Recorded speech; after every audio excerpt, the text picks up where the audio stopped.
అని చెప్పి మళ్ళీ నేను సాయంకాలం చెప్పిండు, ఇంకా మీ అప్ప చెప్పలేదని చెప్పిండు.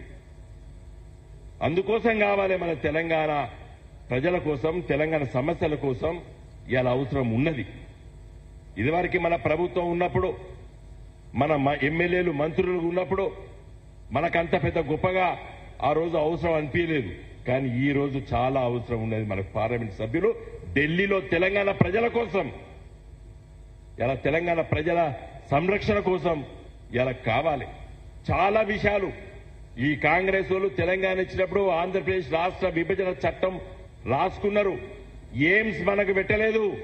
మేము ఆ రోజు ఎంపీలుగా 13 మంది ఎంపీలము గొంతు ఇంచుకొని మాట్లాడి ఇలా ఎయిమ్స్ ఇలా బీబీ నగర్ తీసుకొచ్చినాం.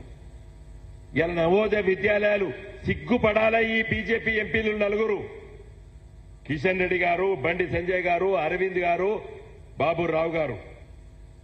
ఈ దేశంలో ప్రతి జిల్లాకి ఒక నవోదయ విద్యాలయం ఉన్నది. దురదృష్టవశాత్తు తెలంగాణ రాష్ట్రంలో లేవు. పాత 9 జిల్లాలు అంటే హైదరాబాద్ నగరానికి నవోదయ విద్యాలయం ఉండదు. మీకు అందరికి తెలుసు. నవోదయ విద్యాలయంలో గ్రామీణ ప్రాంతాల విద్యార్థుల కోసం హైదరాబాద్ జిల్లాకు నవోదయ విద్యాలయం ఇవ్వరు, కలకత్తాకి ఇవ్వరు, బొంబాయికి ఇవ్వరు, మద్రాసుకి ఇవ్వరు.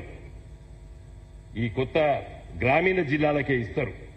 మన పాత తెలంగాణలో 9 జిల్లాలకు ఉన్నది. మన కరీంనగర్కి చొప్పదండిలో ఉన్నది, వరంగల్కి మామ్నూర్లో ఉన్నది, మెదక్కి మన వర్గల్, మనం వస్తుంటే వర్గల్లో పడితే వర్గల్లో ఉన్నది. ఒక్కొక్క జిల్లాకు ఒక్కొక్కటి ఉన్నది. మనం కొత్తగా 33 జిల్లాలు ఏర్పాటు చేసుకుంటే 23 నవోదయ విద్యాలయాలు రావాలే మనకి.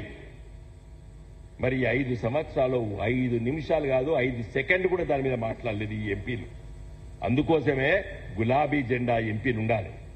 ఇలా నవోదయ విద్యాలయాలు జగిత్యాలకు వస్తే ఇలా జగిత్యాల జిల్లా వాళ్ళకి రాకపోనా, నవోదయ విద్యాలయం ఇలా పెద్దపల్లి జిల్లాకు వస్తే పెద్దపల్లి ప్రజలకు ఉండకపోనా, ఇదే నవోదయ విద్యాలయాలు రాజన్న సిరిసిల్ల జిల్లాకు వస్తే అక్కడ ఉండకపోనా, సిద్దిపేటకు వస్తే సిద్దిపేటకు ఉండకపోనా, దీని కోసం ఉండాలి గులాబీ జెండా ఎంపీలు ఢిల్లీలో. అంటే అభివృద్ధి కోసం, రాజకీయం కోసం ఎంపీ విమానం ఎక్కుడు విమానం దిగుడు